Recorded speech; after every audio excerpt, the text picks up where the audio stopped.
hipótese de transação penal para impor ao réu a pena privativa de liberdade. Apenas e tão somente a pena restritiva de direitos, como é a disciplina da Lei 9.099. Então, esse é o panorama geral da transação penal. Né? Um acordo pré-processual, né? Um acordo de natureza penal, entabulado entre o Ministério Público e o autor do fato, ou o querelante e o autor do fato. Por esse acordo, impõe-se ao autor do fato uma pena restritiva de direitos, né? E, descumprida eventualmente essa pena restritiva de direitos, o máximo que poderia ocorrer é o oferecimento da denúncia por parte do Ministério Público ou o oferecimento da queixa por parte do querelante, da vítima. Tá certo? Então, esse digamos assim, o panorama geral da transação penal, e certamente a gente vai voltar a esse tema quando, né, de logo, a gente vai começar a tratar da suspensão condicional do processo, uma vez que é importante fazer essa diferença para que você, de casa e todos aqui, possamos estabelecer bem qual o eventual benefício que vai ser aplicado àquele que está submetido ao juizado especial criminal.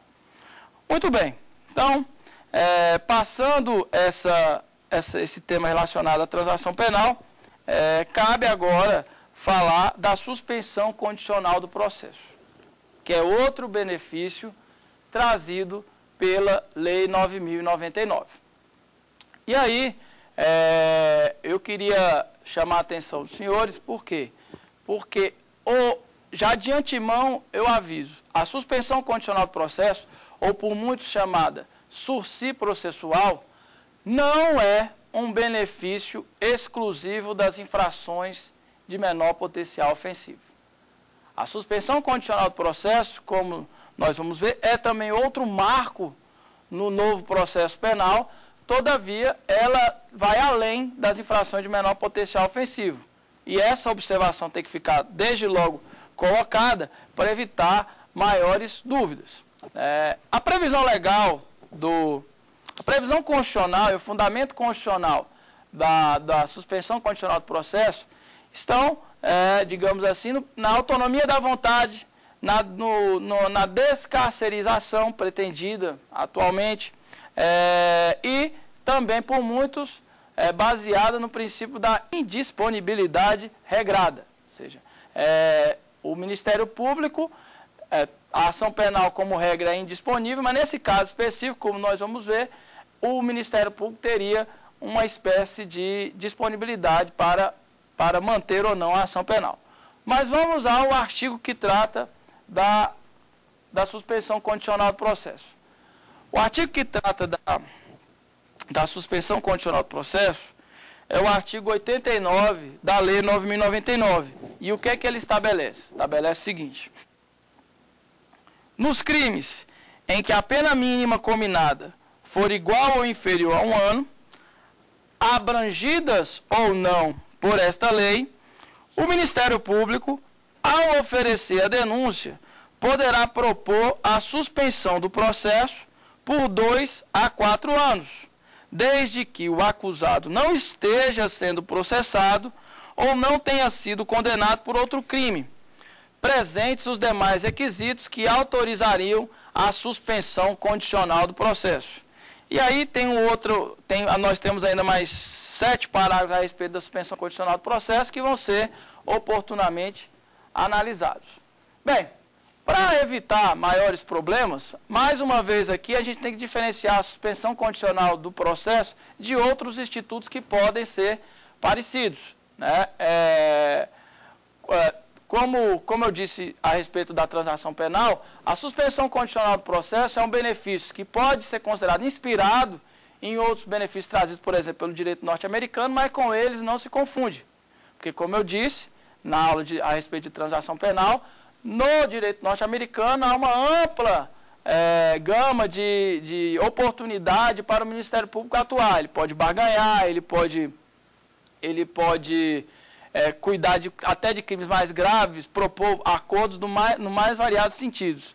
Todavia, na suspensão condicional do processo, não. A suspensão condicional do processo, segundo o entendimento que eu perfilho, é restrita aos crimes cuja pena mínima não seja inferior, não seja superior a 1 ano.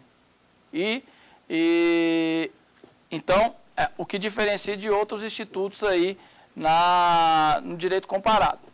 Além disso, a suspensão condicional do processo, eu devo falar para vocês que ela se diferencia por completo da denominada suspensão condicional da pena, prevista no artigo 77 do Código Penal. Por quê? O que diferencia a suspensão condicional do processo da suspensão condicional da pena? Vamos relembrar a suspensão condicional da pena. Na suspensão condicional da pena, o réu é condenado e o que ele tem suspenso é apenas a execução da pena, né? Então, ele ostenta aquela sentença surtirá efeitos para reincidência, para maus antecedentes, o que vai acontecer é apenas que aquele réu não cumprirá efetivamente a pena. Já na suspensão condicional do processo, como o próprio nome diz, o que há é a suspensão do processo, né? Haverá apenas a suspensão do processo e, por isso mesmo, como a gente vai ver, o réu não ostentará mais maus antecedentes, nem aquela sentença ou aquele eventual benefício gerará maus antecedentes, como a gente vai ver oportunamente. Então, vamos lá então.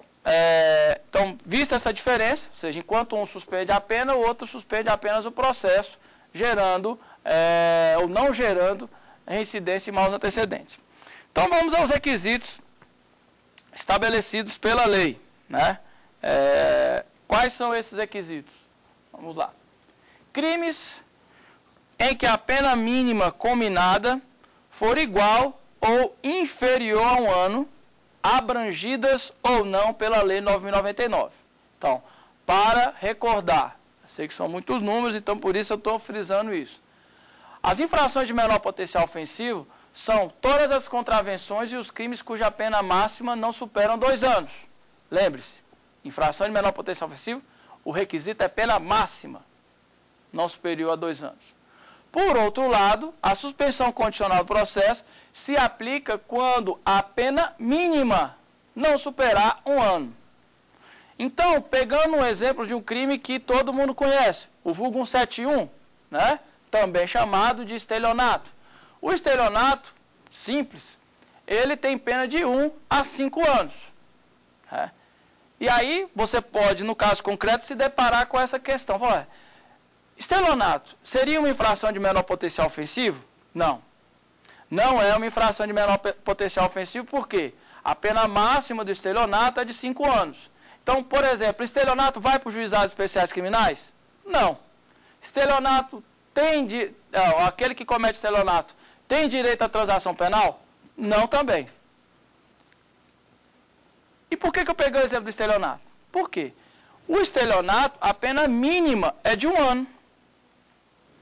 Então, muito embora o estelionato não esteja submetido a juizados especiais, para falar bem a verdade, o estelionato seguirá o procedimento comum ordinário, estabelecido no artigo 394 e seguintes do CPP. Então, o estelionato submetido ao procedimento comum ordinário, todavia, o réu que cometeu um estelionato, se preenchidos os demais requisitos em lei, terá direito à suspensão condicional do processo, porque a pena mínima do estelionato é de 1 ano.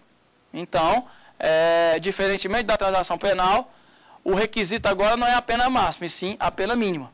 E isso causa muita confusão, né? E o que não vai acontecer a partir de agora, quero crer, né? Bem, e aí?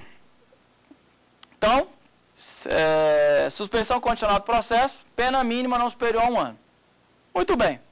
Da mesma forma que nós estudamos na transação penal, eu quero dividir com vocês a forma de se analisar se caberá ou não suspensão condicional do processo em caso de concurso de crimes ou de causas de aumento e diminuição. Como é que se faz esse cálculo? Bem, no caso de concurso de crimes, concurso formal, concurso material, fiquemos no caso de concurso material.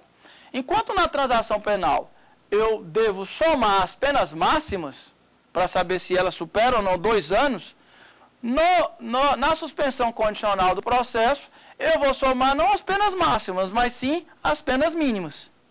Então, se no concurso material as penas mínimas superarem 1 ano, a suspensão condicional do processo não terá cabimento. Tá certo? Sei, conheço um entendimento minoritário na jurisprudência, inclusive do próprio STF, entendimento esse minoritário, no sentido de que, no caso de concurso material, talvez fosse mais justo que o réu tivesse direito à suspensão condicional do processo em relação ao primeiro fato e não tivesse em relação ao segundo. Ou seja, aquela soma que eu falei para vocês não deveria ocorrer. Todavia, esse entendimento foi superado por 2 súmulas, uma do STJ e uma do STF. A súmula do STJ, que cuida de concurso de crimes, a aplicação da suspensão condicional do processo no concurso de crimes, é a súmula 243, enquanto no STF a súmula é a 723. Ambas dizendo isso que eu acabei de falar para vocês, que no caso de concurso material, eu somo as penas mínimas. E no caso de aplicação de causas de aumento ou causas de diminuição, pegando mais uma vez o exemplo do concurso formal, previsto no artigo 70 do Código Penal. No caso de concurso formal, lembrando, para aqueles que não se recordam ainda ou está no início do curso, concurso formal é aquela hipótese em que, mediante uma ação, você atinge 2 ou mais resultados.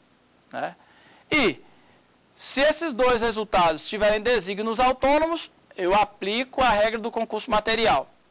Se esse resultado não tem desígnios autônomos, eu aumento a pena de 1/6 até metade. Mas o desígnios autônomos, o que significa isso? Não estudei isso ainda. Bem, desígnios autônomos, lembre-se, intenção autônoma. Piorou. Então, vamos lá dar um exemplo.